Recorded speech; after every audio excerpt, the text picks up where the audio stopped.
Marami ang nagtatanong totoo ba talaga na may matatanggap na 100,000 ang mga pensioners na edad 6 na pupataas. Hindi ito sismis, hindi rin ito paasa. Ito ay isang makabuluhang pagbabago na kailangang malaman ng bawat Pilipinong umaasa sa kanilang easy pension para sa pang-araw-araw na gastusin. Habang papalapit na ang taong tuwa at 25, mas pinapalawak ng Social Security System ang mga benepisyong nakalaan para sa mga nakatatanda. Isa sa mga pinag-uusapan ngayon ay ang planong isang beses na pagbibigay ng 100,000 lump sum assistance para sa mga kwalipikadong IF pensioners. Pero sino-sino ba ang sakop nito? Kailan ito ipatutupad? At anong mga dokumento ang kailangang ihanda para hindi mapag-iwanan? Maraming senior citizens ang nalilito lalo na sa dami ng kumakalat na impormasyon online. Kaya sa video na ito ilalatag natin ang buong detalye direkta mula sa mga opisyal na source. Walang dagdag, walang bawas. Malalaman mo kung kasali ka ba sa programang ito. Paano mo ito maa-avail at kung may deadline ba na dapat mong habulin. Hindi natin pag-uusapan ang haka-haka. Ang layunin natin dito ay bigyan ka ng malinaw at konkretong impormasyon para mapaghandaan mo ang darating na taon. Dahil ang totoo, habang tumataas ang bilihin, ang bawat dagdag na benepisyo ay malaking tulong sa ating mga lolo at lola, lalo na sa gamot, pagkain at iba pangailangan sa araw-araw. Kaya kung ikaw ay pensioner o may mahal sa buhay na nakakatanggap ng pension mula SAI, huwag mong palalampasin ang mahalagang update na ito. Sa loob ng ilang minuto, malalaman mo ang buong katotohanan tungkol sa 100,000 na sinasabing ibibigay sa mga seniors. Handa ka na bang alamin ang buong detalye? Kaya ngayon pag-usapan na natin ang mga detalye. Marami na ang nagtatanong sa mga tanggapan ng SS at maging sa mga barangay office kung kailan daw ba magsisimula ang implementasyon nitong sinasabing 100,000 para sa mga seniors. Unang-una, kailangan nating linawin na ang programang ito ay hindi regular na dagdag sa buwan ng pension. Hindi rin ito automatic na matatanggap ng lahat ng miyembro. Bagkus, ito ay isang isinusulong na special one-time assistance para sa mga seniors na nasa edad 6 na pupataas at posibleng ipatupad bilang bahagi ng isang social protection program na tinutulungan ng ilang government agencies kasama ang FEFI at DL. Kung titingnan natin ang mga ulat mula sa mga nakalipas na buwan, makikita nating may ilang pilot programs na nagsimula sa mga piling probinsya. Sa ilang mga rehiyon tulad ng Region IA at region may mga ulat ng mga seniors na nakatanggap na ng cash assistance na umaabot mula 000 hanggang bilang bahagi ng kanilang social pension augmentation. Ang proposal ngayon ay gawing nationwide ang rollout ng mas malaking halaga ang 100,000 bilang tulong sa mga seniors na higit na nangangailangan lalo na ngayong patuloy ang taas ng presyo ng bilihin gamot at serbisyo medikal. Ang tanong ngayon, kasama ba ako sa mga mabibigyan? Isa sa mga pangunahing batayan ay kung ang isang pensioner ay aktibong miyembro ng AIS at tuloy-tuloy ang kanyang natatanggap na monthly pension. Pero bukod doon, isinaalang-alang din ang kabuuang buwan ng kinikita ng isang retiree. Mas prioridad ang mga nasa low-income bracket o yung mga tumatanggap lamang ng minimum pension.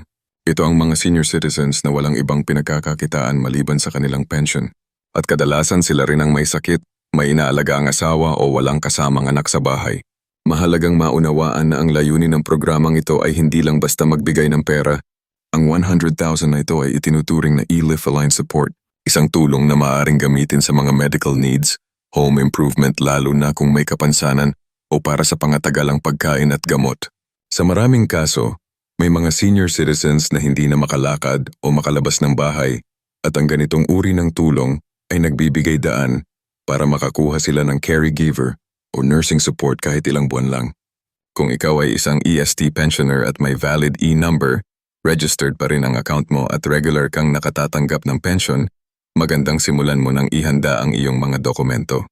Siguraduhin updated ang iyong UMID card pati ang iyong bank details. Dahil kung sakaling maaprubahan na ang nationwide implementation ng 100,000 assistance electronic transfer sa bank account o sa pamamagitan ng e-wallet tulad ng cash o maya ang magiging primary mode ng disbursement. May posibilidad ring gamitin ang mga remittance centers gaya ng e-air o Tijuana Wire para sa mga lugar na malayo sa bangko. Ngayon baka may magsabi, hindi ba ito parang pangako na naman na wala namang kasiguraduhan? Totoo. Sa mga nakaraang taon ay may mga programang hindi rin naipatupad ng buo. Pero ang kaibahan ng kasalukuyang panukala ay ito'y nakabase sa aktwal na data mula sa Atleti. May mga kongresista at senador na aktibong nagtutulak ng budget para dito sa General Appropriations Act ng 2 at 25. Sa katunayan, Ilang mambabatas ang nagsumitan ng resolusyon para mapabilis ang pag-aproba ng pondo lalo na't ang populasyon ng mga senior citizens sa bansa ay patuloy na lumalaki. Ayon sa datos mula sa halos 12 milyon na ang bilang ng mga Pilipino na nasa edad 6 na pupataas at tinatayang kalahati sa kanila ay umaasa lamang sa pensyon o tulong ng gobyerno para mabuhay. Mahalaga ring maunawaan na habang sinusulong ang programang ito, magkakaroon ng screening at validation process. Hindi lang basta magpapadala ng pera ang gobyerno. May mga field workers mula sa CEV at DFs na magbabahay-bahay, mag-interview at titingnan kung karapat-dapat nga ba ang isang pensioner na makatanggap ng 100,000. Kaya habang maaga ay ready na ang mga kailangan tulad ng barangay certificate, proof of pension at valid. Mas maganda rin kung may medical record na maipapakita, lalo na kung may maintenance medicine ka or diagnosed na may chronic illness. Hindi ito para pahirapan tayo, kundi para matiyak na ang tulong ay mapupunta sa totoong nangangailangan. Sa mga kababayan nating wala sa Maynila o malalayong probinsya, huwag mag-alala. May plano rin ang KES at Y na mag-deploy ng mobile unit sa mga lalawigan para doon mismo tatanggapin ang aplikasyon at mga dokumento. Ang mga DSISC o lokal na pamahalaan ay may papel din dito.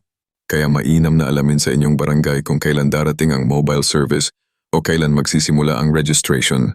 At kung may mga nag-aalala na baka ito'y isang uri na naman ng scam o fake news, tandaan natin, huwag basta-basta maniwala sa mga kumakalat sa Facebook o TikTok. Ang tamang impormasyon ay manggagaling lamang sa mga verified na opisyal na pahayag ng SS, LESB at mismong pamahalaan. Ang channel na ito ay nakatuon lang sa pagbibigay ng tumpak, malinaw at napapanahong balita. Kaya't kung gusto mong mauna sa mga tunay na updates, dito ka na. Ang 100,000 ay hindi maliit na halaga at sa totoo lang para sa isang senior citizen na may simpleng pamumuhay, ito'y sapat na para mabawasan ang bigat ng buwan-buwan na gastusin. Isipin mo ilang buwan ng maintenance, grocery, bayad sa tubig at kuryente at counting savings na rin kung tutusin. Kaya't habang maaga, maging maagap na tayo sa pag-aasikaso ng ating requirements, pag-update ng contact information sa TES, at pag-monitor ng mga official announcements. Kung ikaw man ay isang anak o apo ng isang senior citizen, ikaw ang magiging tulay nila sa impormasyon. Tulungan mo silang maintindihan ang proseso. Maraming seniors ang walang access sa internet kaya mahalaga ang papel ng bawat pamilya para sila igabayan at masigurong makakakuha sila ng tulong kung karapat-dapat sila. Ang 2 at 25 ay maaaring maging taon ng malaking pagbabago para sa ating mga pensioners.